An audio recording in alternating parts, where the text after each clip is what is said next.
நல்லது செய்ய வர்றவங்க நமக்காக நீதியை கேட்கக்கூடிய நபர்களை ஒன்று அரெஸ்ட் பண்ணுவேன், இல்லை அவங்க நடத்தக்கூடிய கூட்டத்துக்குள்ளே யாரையாவது வச்சு ஏதாவது ஒரு சலசலப்பை ஏற்படுத்துவேன், இல்லை ஆலையை போட்டு தள்ளுவேன் அப்படின்னு சொன்னால் மக்கள் நிம்மதியாக வாழ முடியுமா? மக்களுக்காக போராடக்கூடிய போராளிகள் நிம்மதியாக அவங்களுடைய போராட்டத்தை முன்னெடுக்க முடியுமா? இந்த கேள்வியை சாதாரணமாக நான் கேட்கல. இன்றைக்கி அறப்போர் இயக்கம் திருநெல்வேலியில் வச்சு கல்குவாரியினுடைய அந்த கருத்து கேட்பு அப்படிங்கிறத நடத்துகிறாங்க. ரொம்ப அமைதியாக போலீஸ் டிபார்ட்மெண்ட்டு அனுமதி வாங்கின பிறகு தான் இந்த கருத்து கேட்பு அப்படிங்கிறது நடக்குது. இந்த கருத்து கேட்பில் கல்குவாரி எப்படிலாம் செயல்படுகிறது, எந்த அளவுக்கு அவங்களுடைய அதிகார துஷ்பிரயோகம் அதிகாரிகளால் செய்யப்படுகிறது, எந்த அளவுக்கு கற்களை இல்லாட்டி மணலை கொள்ளையடிக்கிறாங்க, இது எல்லாமே உச்ச நீதிமன்றத்தினுடைய வழக்கறிஞர் டாக்டர் சுரேஷ் அவர்கள் முன்னிலையில் ஒரு குழுவை அமைத்து அந்த குழு விசாரணை செய்து அங்கே இருக்கக்கூடிய நபர்களிடம் கருத்து கேட்பு அப்படிங்கிறத செஞ்சுட்டு இருக்காங்க. திடீர்னு பார்த்தா அந்த கருத்து கேட்பு கூட்டத்துக்குள்ள ஒரு 25 பேர் உள்ள வந்து உட்கார்ந்துருக்காங்க. நல்லா தெரியுது அறப்போர் இயக்கத்துக்கு சம்திங் ஏதோ ஒரு ஃபிஷ்ஷியாக இருக்குது. உடனடியாக அதை காவல்துறைக்கு ஒரு இன்ஃபர்மேஷனாக கொடுக்குறாங்க. யாரோ சமூக விரோதிகள் உள்ளே நுழைந்த மாதிரி இருக்குது, காவல்துறை அதிகாரிகளை கொஞ்சம் பார்த்துக்கோங்க அப்படின்னு சொன்ன போது கொஞ்சம் நேரத்திலேயே அந்த 25 பேர் என்ன செய்ய ஆரம்பிச்சிருக்காங்க, புதிய புதிய வழக்கறிஞர்களோடலாம் சேர்ந்து குட்டி குட்டியாக ஆர்ப்பாட்டத்தில் ஈடுபட ஆரம்பிச்சிருக்காங்க. அந்த ஆர்ப்பாட்டம் ஓரளவுக்கு கட்டுப்படுத்த முடியறதாக இருந்தாலும் பிற்பாடு என்ன ஆரம்பிச்சிருக்கு, சேரெல்லாம் தூக்கி அடிக்க ஆரம்பிச்சிருக்காங்க. அதில் அந்த சுரேஷ் அப்படிங்கிற அந்த வழக்கறிஞர் மேலேயும் அந்த சேர் படுறதை நம்மளால் வீடியோவில் பார்க்க முடியுது. அதன் பிறகு காவல்துறை அதிகாரிகள் அங்கே வந்தவங்கள ஒரு 1-2 பேர் அரெஸ்ட் பண்ணுறாங்க. இப்போ சேரை தூக்கி அடியில் பார்க்கலாம் அப்படின்னு சொல்லி அவர் அரெஸ்ட் பண்ணிட்டு போகிற அந்த வீடியோலாம் நம்மளால் பார்க்க முடியுது. பட் இதில் ஒரு விஷயம் நமக்கு நன்றாக தெரிய வேண்டும் என்றால், அறப்போர் இயக்கம் அங்கே வந்து அந்த கருத்து கேட்பு நடத்தினது அப்படிங்கிறது கல்குவாரிகள் அங்கே இருக்கக்கூடிய அந்த இயற்கையை அழிக்கக்கூடிய ஒரு சக்தி, அந்த சக்திக்கு துணை போகக்கூடிய அதிகார வர்க்கங்கள், அந்த அதிகார வர்க்கத்திற்கு ரொம்ப பெரிய அளவில் தீனி போடக்கூடிய அரசியல்வாதிகள். அப்போ இவங்களை சார்ந்து இருக்கக்கூடிய கேள்விகளும் பதிலும் அப்படின்னு சொல்லும்போது அங்கே வந்தவங்க கிட்ட இவங்க சொல்கிறாங்க எல்லாருக்கும் பேசுறதுக்கான அனுமதி கொடுக்கப்படும். அந்த அனுமதி கொடுக்கப்படும் போது நீங்களும் உங்களுடைய கருத்துக்களை சொல்லுங்கள், கல்குவாரிலாம் சரியாக தான் நடக்குதுப்பா, இங்கே எந்த பிரச்சனையும் இல்லை அப்படின்னு சொல்லி உங்களுக்கு ஏதாவது கருத்துக்கள் இருந்தால் அந்த நேரம் நீங்கள் சொல்லுங்கள். இப்போ எல்லாரையும் பேச விடுங்க அப்படின்னு சொல்லும்போது அது ஒரு பெரிய பிரச்சனையாக மாறி ஒட்டுமொத்தமாக ஒரு சலசலப்பாகவும், அதே நேரத்தில் நிறைய பேர் அடிக்கிற அந்த சீன்லாம் பார்க்கும்போது நாம் கேட்க வேண்டிய கேள்வி என்னென்னா, மக்களுக்கு நல்லது செய்யணும்னு நினைக்கிறது ஒரு தப்பா? என்னப்பா இந்த மாதிரியான ஒரு தப்பு எங்கேயாவது நடக்குமாப்பா அப்படிங்கிற ஒரு கேள்வி மட்டும்தான்ப்பா, வேற எதுவும் இந்த அப்பாவுக்கு பின்னாடி இல்லையப்பா. இது ஆழமான அரசியல் சதுரங்கம் அப்பா.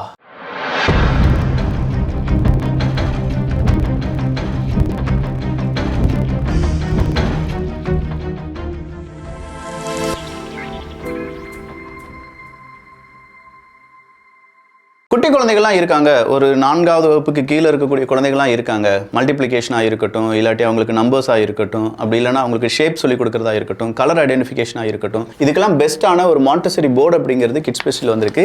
டீடைல்ஸ் வீடியோக்கு எண்டில் இருக்குது, வேணுங்கிறவங்க பார்த்துக்கோங்க. Doctor Suresh is doing fine அப்படின்னு சொல்கிற மெசேஜ் அறப்போர் இயக்கத்தில் இன்றைக்கி ட்விட்டரில் ஷேர் பண்ணப்பட்டிருக்கு. அவர் நல்லா தான் இருக்கார். அவர் பின்னாடி மண்டையோடு சேர்த்து ஒரு சேர் வந்து விழுந்தது அப்படிங்கிறத வீடியோவில் நம்ம பார்த்துருந்தோம்.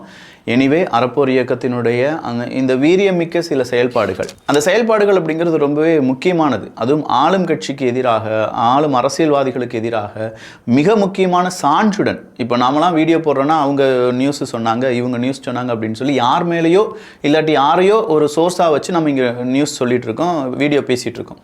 பட் அறப்போர் இயக்கம் அப்படி கிடையாது. அவங்க என்ன செய்வாங்கன்னா அந்த ரூட் வர கண்டுபிடிச்சு இந்த இடத்துலேருந்து தான் இந்த மாதிரியான விஷயங்கள் நடந்திருக்கு, இதுக்கு இந்த அரசியல்வாதி காரணம் அப்படிங்கிற மாதிரி A to Z பாயிண்ட்ஸ் உள்ளடக்கிய ஒரு பெரிய டாக்குமெண்ட் அவங்க கையில் இருக்கும். அதுக்கு பின்னாடி ஒரு டெடிகேட்டட் டீம் அப்படிங்கிறது ஒர்க் ஆகிட்டு இருக்குன்னு வச்சுக்கோங்களேன். இந்த மாதிரியான ஒரு இயக்கம் நமக்கு தேவை.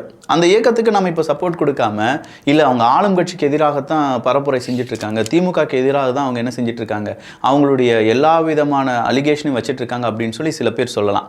அதே அறப்போர் இயக்கம் அதானிக்கு எதிராகவும் அலிகேஷன் வச்சுருக்காங்க. அதே அறப்போர் இயக்கம் 5 வருடங்களுக்கு முன்னாடி எந்தெந்த கட்சிக்கு பின்னாடிலாம் அவங்க என்னென்ன அரசியல் ஊழல்கள் செய்து கொண்டிருக்கிறார்கள் அப்படிங்கிறத சப்மிட் பண்ணியிருக்காங்க. ஸோ இப்போது ஆளும் கட்சியாக இருக்கக்கூடியது திமுக. அவங்களுக்கு எதிராகத்தான் கேள்விகள் கேட்க முடியும். அதை விட்டுட்டு ஆளும் கட்சியாக இல்லாத எதிர்கட்சியாக இருக்கக்கூடிய எடப்பாடி பழனிசாமி அவர்களை பார்த்து நீங்கள் அரசியல் செய்வது சரியா அப்படிங்கிற ஒரு கேள்வியெல்லாம் நம்மளால் கேட்க முடியாது. இதை தான் இங்கே இருக்கக்கூடிய மக்கள் புரிந்து கொள்ள வேண்டும். யார் அதிகாரத்தில் இருக்காங்களோ, யாருக்கு எதிராக அலிகேஷன்ஸ் வைக்கப்படுகிறதோ அவங்களுக்கு எதிராக தான் கேள்விகள் வருமே தவிர அவங்களுக்கு எதிராக கேள்வியே கேட்கக்கூடாது அப்படிங்கிற மனநிலைமையில நீங்கள் இருந்தீங்கன்னா இது மக்களாட்சி, மன்னராட்சி அல்ல என்பதை இங்கே அழுத்தம் திருத்தமாக பதிவு செய்ய கடமைப்பட்டிருக்கிறேன். அனைத்து கட்சி கூட்டம் பங்கேற்கவில்லை அப்படிங்கிறத அப்படிங்கிறத சீமான் அவர்கள் ரொம்ப வெளிப்படையாகவே சொல்லிட்டார். ஏங்க, எத்தனையோ முறை அனைத்து கட்சி கூட்டம் அப்படிங்கிறது நடந்திருக்கு, எனக்கு அழைப்புதல் அப்படிங்கிறதெல்லாம் கொடுக்க மாட்டாங்க.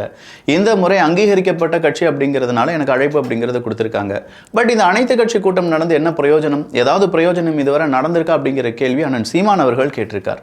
நியாயமான மற்றும் ரொம்ப முக்கியமான கேள்வியாக இது பார்க்கப்படுது. அன்புமணி ராமதாஸ் அவர்களாக இருக்கட்டும், அதிமுகவாக இருக்கட்டும், இவங்களுக்கெல்லாம் அழைப்பே போகவில்லை அப்படின்னு சொல்கிறாங்க. தாவேகா அனைத்து கட்சி கூட்டத்தை தவிர்த்திருக்கிறது அப்படிங்கிற ஒரு செய்தி வெளியாகி இருக்கிறது. அதை விஜய் அவர்கள் அவங்களுடைய கட்சியை ஒரு அறிக்கையாக வெளியிட்டிருக்கிறார்கள். அதில் அவங்க என்ன சொல்லியிருக்காங்கன்னா, அனைத்து கட்சி கூட்டம் அப்படிங்கிறது கண்டிப்பாக ஒரு அரசு நடத்தியிருந்தால் நாங்கள் பங்கெடுத்திருப்போம். ஆனால் இதை நடத்துவது திமுக, டிஎம்கே ஒரு கட்சி, அது ஒரு அரசு கிடையாது. டிஎம்கே கட்சியால் உருவாக்கப்பட்ட அரசு நடத்தியிருந்தால் இந்த அனைத்து கட்சி கூட்டம் இன்னும் வலுப்பெற்றிருக்கும். சட்டமன்றத்தில் நீங்கள் ஏன் தீர்மானம் இதுவரை நிறைவேற்றவில்லை? போலியா நடிக்கிறீங்களா? திமுக கூட்டின இந்த அனைத்து கட்சி கூட்டத்துக்கு தாவேகா வராது, இதுதான் செய்தியாக இருக்கணுமே தவிர தமிழ்நாடு அரசாங்கம் நடத்திய அனைத்து கட்சி கூட்டத்தை தாவேகா புறக்கணித்தது அப்படிங்கிற எந்த செய்தியும் வெளியிடக்கூடாது. தமிழ்நாடு அரசாங்கம் நடத்தின அனைத்து கட்சி கூட்டத்தை நாம் தமிழர் கட்சி புறக்கணித்தது அப்படிங்கிறது இங்கே செல்லுபடியாகாது. ஸோ மக்கள் நல்லா புரிஞ்சுக்கோங்க, இது திமுக அப்படிங்கிற ஒரு கட்சி நடத்தின அனைத்து கட்சி கூட்டம். இந்த இடத்துல திமுக அப்படின்னு சொல்றதுக்கான காரணம், நேற்றே நம்ம ஒரு வீடியோவில் பார்த்துருந்தோம். பிரதமர் நரேந்திர மோடி அவர்கள் தமிழ்நாட்டில் இருக்கக்கூடிய திமுக பீகாரை துன்புறுத்துகிறார்கள் அப்படின்னு சொன்னதை தமிழ்நாடே பீகாரிகளை துன்புறுத்துகிறது அப்படின்னு சொல்ற அளவுக்கு ஒரு நரேட்டிவ் செட் பண்ணியிருந்தாங்க.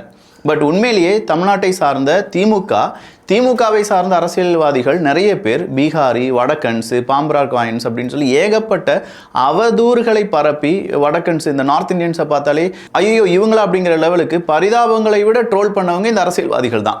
அப்போ இந்த அரசியல்வாதிகள் அவங்க சொல்லும்போது அதை தமிழர்களை இப்படி இழிவுபடுத்தி விட்டார் அப்படின்னு சொல்லி ஒரு நரேட்டிவை செட் பண்ணாங்கல்ல. அப்போ திமுகனா தமிழர்கள் அப்படிங்கிறது இங்கே கிடையாது. நான் நேற்றே சொன்னேன். அதே மாதிரி தான் திமுகனா தமிழ்நாடு அரசாங்கம் அப்படிங்கிறது கிடையாது. அப்போ தமிழ்நாடு அரசாங்கம் அனைத்து கட்சி கூட்டத்தை கூட்டவில்லை, இதை கூட்டினது திமுக. அப்போ திமுக ஏன் இதை கூட்ட வேண்டும்? தாவேகாவினுடைய தொண்டர்கள் என்ன சொல்றாங்கன்னா, ஏகப்பட்ட தில்லாலங்கடி வேலைகள் இப்போ நடந்துட்டு இருக்கு, அதை மடைமாற்றம் செய்வதற்காக இப்போ திமுக என்ன செய்யறாங்க, அனைத்து கட்சி கூட்டத்தை கூட்டியிருக்காங்க அப்படின்னு சொல்லி ஒரு லிஸ்ட்டை கொடுக்குறாங்க. அந்த லிஸ்ட்ல என்னெல்லாம் இருக்குன்னா, திமுகவினுடைய சதுப்பு நில ஊழல் செருப்படி அப்படின்னு சொல்லி, இந்த சதுப்பு நில ஊழலை கண்டுபிடித்ததும் அதை வெளியே கொண்டு வந்ததுல ரொம்ப முக்கியமான பங்கு அறப்போர் இயக்கத்துக்கு இருக்கு.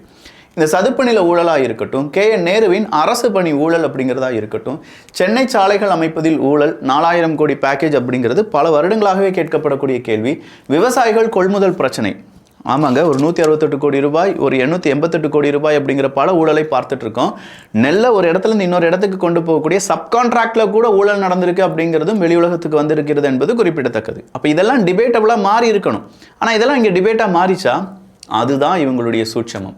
அப்போ இது எதுவுமே டிபேட்டாக மாறாமல் கடைசியாக தூய்மை பணியாளர்களை லாஸ்ட் ஒரு 2 டேஸ்க்கு முன்னாடி ஒரு அரெஸ்ட் பண்ணாங்க, மண்டலம் 5 அப்படிங்கிற அந்த இடத்துல இருந்து. அப்போ இந்த இடத்துல கொஞ்சம் நல்லா யோசிச்சு பாருங்களேன். நமக்கு பகுத்தறிவு இருக்குது. பெரியார் அவர்கள் சொன்னதே பகுத்தறிவை ஆய்வு செய்து கொள் அப்படிங்கிறது தான், பகுத்தாய்வு செய்து கொள் அப்படிங்கிறது தான். அப்போ இந்த இடத்துல பகுத்தறிவு இருக்கக்கூடிய மனிதர்கள் யோசிக்க வேண்டியது என்ன, இவ்வளோ முக்கியமான பிரச்சனைகளை விட்டு SIR ரொம்ப முக்கியமான ஒரு பிரச்சனையா, இல்லை இந்த இடத்துல கருணாஸ் மாதிரியான நபர்கள் பேசுகிறாங்க. அவர் பேசுறது கூட ஓகே, நான் ஒரு அரசியல்வாதியாக மாறிட்டாரு கருணாஸ் அவர்கள், அவர் பேசி தான் ஆகணும். ஆனால் அந்த கூட்டத்தில் நின்ன நிறைய பேர் ஜாதிய கட்சி தலைவர்கள். திமுகவினுடைய அனைத்து கட்சி கூட்டத்துக்கு போன அந்த பர்டிகுலராக அந்த ஃப்ரேமில் இருக்கக்கூடிய நபர்களை மட்டும் நீங்கள் பார்த்தீங்கன்னா, அவங்க எல்லாருமே ஏதோ ஒரு சாதியின் அடிப்படையில் கட்சியை நடத்தக்கூடிய நபர்கள். அப்படிப்பட்ட கருணாஸ் அவர்கள் சொல்றாரு, SIR அப்படிங்கிறது ஒரு மனிதனுடைய ஓட்டு செலுத்தக்கூடிய அந்த ஒரு திறன் மட்டும் இதனால போகாது, அவனுடைய குடியுரிமையே ரத்தாகும். நீங்க பேசுறது NRC கிடையாது, அதாவது நேஷனல் ரெஜிஸ்டர் ஆஃப் சிட்டிசன்ஸ் அப்படின்னு சொல்லுவாங்கல்ல, அது கிடையாது மிஸ்டர் கருணாஸ் அவர்களே. நீங்க பேச வேண்டியது SIR என்கிற எலெக்ஷன் கமிஷன் ஆஃப் இந்தியாவினுடைய புதிய வாக்காளர் பட்டியல் திருத்தம். ஆனால் நீங்கள் பேசியிருப்பது என்ன, NRC national register of citizen. Home மினிஸ்ட்ரிக்கு கீழே சிட்டிசன்ஷிப் ஆக்ட் 1955 மற்றும் citizenship registration of citizens and issue national identity card rules 2003. இதன் அடிப்படையில் நீங்கள் NRC பற்றி பேசிகிட்டு இருக்கீங்க. இதுவே எவ்வளோ பெரிய அபத்தம் தெரியுமா? இந்த அபத்தத்தையும் பேசி விஜய் அவர்கள் கோழை அப்படின்லாம். சார், உங்களுக்கு வேணும்னா என்ன, நீங்கள் கண்டிப்பாக பேசுங்க. எஸ்ஐஆர் அப்படிங்கிறதுல ஏகப்பட்ட தில்லாலங்கடி வேலைகள் இங்கே இருக்கக்கூடிய நபர்களும் செய்து கொண்டிருக்கிறார்கள். கள்ள ஓட்டுகள் அப்படிங்கிறது இருக்குது. இறந்தவங்களுக்கு இப்போதும் வாக்குகள் செலுத்தக்கூடிய உரிமை இருக்குது அப்படின்னு சொல்கிறாங்க. இல்லை பாஜக இதை வந்து பெரிய அளவில் திரித்து விடும், உண்மையான ஓட்டுகளை செலுத்தக்கூடிய நபர்களை அவங்க தடைப்படுத்தி விடுவார்கள் அப்படின்னு சொன்னால் சட்டப்படி நீங்கள் போங்க, அதெல்லாம் உங்களுக்கு ரைட்ஸ் இருக்குது. பட் எதை பேசுகிறோம், எதுக்காக பேசுகிறோம், எஸ்ஐஆரும் என்ஆர்சியும் ஒன்று தான் அப்படின்னு சொல்லி நீங்கள் பேசுனது மக்களை திசை திருப்பும் ஒரு வேலையாக இங்கே நாம் பார்க்கிறோம். ஸோ கருணாஸ் அவர்கள் அவருடைய வார்த்தையை கொஞ்சம் பார்த்து பயன்படுத்தினால் நல்லது. ஏன்னா மாணவ மாணவிகள், டிபி ட்ரூப்ஸ் எல்லாரும் ரொம்ப விழிப்புடன் அரசியலை படிச்சுட்டு இருக்காங்க. நீ எதிர்க்க வந்தது எஸ்ஐஆர், ஆனால் நீ எதிர்த்திருப்பது என்ஆர்சி அப்படின்னு சொல்லும்போது இந்த இடத்துல வரக்கூடிய கான்ட்ரடிக்ஷன் இருக்குல்ல, அதை கருணாஸ் மாதிரியான முக்கியமான தலைவர்கள், ஏன்னா அவங்கெல்லாம் ஒரு இனத்தினுடைய தலைவர்கள் அப்படின்னு சொல்லி அறியப்படக்கூடிய நபர்கள், அவங்களுக்குன்னு ஒரு ரெஸ்பான்சிபிலிட்டி இருக்குது. அந்த ரெஸ்பான்சிபிலிட்டி அவங்க சரியாக நடத்தினாங்கன்னா ரொம்ப நல்லா இருக்கும், நல்ல அரசியலை பண்ணலாம். அதை விடுத்து ஏதோ ஒரு காரணத்திற்காக எது கூட எதையோ முடிச்சு போட்டு இழுத்து விட்டு போற மாதிரி இருக்கு. இது சரியில்லை அப்படிங்கிறது மட்டும்தான் நம்முடைய கருத்து. இன்னைக்கு 2 இடத்துல 2 கட்சிகள் போராட்டம் நடத்தியிருக்காங்க. ஒன்று கன்னியாகுமரியில நாம் தமிழர் கட்சி, இன்னொன்று நாமக்கல் பள்ளிப்பாளையத்தில் தமிழக வெற்றி கழகம். இந்த 2 கட்சிகளுமே நடத்தினது மதுவுக்கு எதிரான ஒரு போராட்டம் தான். ஒன்று ஏசி மதுபான கூடத்தை மூட கோரி தாவேகாவினர் ஆர்ப்பாட்டம், இன்னொன்று கன்னியாகுமரியில அங்க டாஸ்மாக் கடை புதுசாக திறந்திருக்கிறத மூட வேண்டும் அப்படின்னு சொல்லி அவங்க ஒரு ஆர்ப்பாட்டம் நடத்துறாங்க. நவம்பர் 15 சீமான் அவர்களுடைய தண்ணீர் மாநாடு என்பதும் நடக்க போகிறது என்பது குறிப்பிடத்தக்கது. அதிமுக பொறுத்த வரைக்கும் ஒரு புதிய வியூகத்தை அமைத்திருக்கிறார்களாம். பிரச்சாரங்களை வீடு வீடாக கொண்டு செல்லக்கூடிய வியூகம் அப்படின்னு சொல்றாங்க. திண்ணை பிரச்சாரம் இதை ஆல்ரெடி சில கட்சிகள் தொடங்கி இருக்காங்க.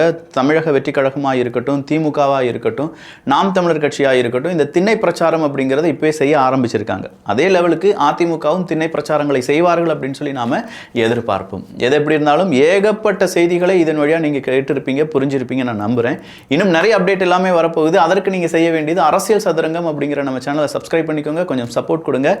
எனக்கான தைரியமாக நீங்கள் இருங்கள். உங்களுடைய சக்தி இருக்கு அப்படிங்கிற அந்த நம்பிக்கையுடன் தான் இந்த அரசியல் சதுரங்கம் சேனலை நான் ரன் பண்ணிட்டு இருக்கேன். அந்த நம்பிக்கைக்கு சின்னதா குறைபாடு வரும்போது இந்த சேனலை நான் இழுத்து மூடிடுவேன். உட்டிலே செய்யப்பட்ட ஒரு மாண்டசரி போர்டு. இந்த மாண்டசரி போர்டில் 1 2 0 அதாவது 1 2 3 4 அப்படிங்கிற நம்பர்ஸ் இருக்கும். இந்த நம்பர்ஸை வைக்கிறதுக்கான ஒரு சாக்கெட்டும் இருக்கும். அதே மாதிரி குட்டி குட்டி ரிங்ஸ் இருக்கும். அந்த ரிங்ஸ் அந்த நம்பர், அந்த 1 அப்படிங்கிற நம்பருக்கான அந்த கலர்லயே இருக்கும். ஸோ எத்தனை ரிங் இருக்குங்க அப்படிங்கிறத கவுண்ட் பண்ண வைக்கிறதுக்கு, அந்த ரிங்கை வச்சு அடிஷன் சொல்லி கொடுக்கறதுக்கு, இல்லை அந்த ரிங்கை வச்சு அடுத்ததான் மேக்ஸ் சொல்லி கொடுக்கறதுக்கு இது பயனுள்ளதாக இருக்கும். அதுக்கு அடுத்தபடியாக ஷேப்ஸாக இருக்கட்டும், இல்லை அந்த ஷேப்ஸை ஐடென்டிஃபை பண்ணுறதுக்கான சாக்கெட்டாக இருக்கட்டும், இது எல்லாமே இருக்கும். குழந்தைகளுடைய ஹேண்ட் ஐ கோஆர்டினேஷன், மேத்தமெட்டிக்கல் ஸ்கில், அவங்களுடைய கலர் ஐடென்டிஃபிகேஷன், இது எல்லாத்துக்குமே இது ஒரு பெஸ்ட்டான டாய். கம்ப்ளீட்டாக உட்லேயே செய்யப்பட்ட டாய். இது வேணுங்கிறவங்களுக்கான லிங்க் கீழே டெஸ்கிரிப்ஷனில் இருக்குது, வாங்கிக்கோங்க. நல்லதை பகிர்ந்து நல்ல சமுதாயத்தை உருவாக்குவோம். நன்றி, வணக்கம்.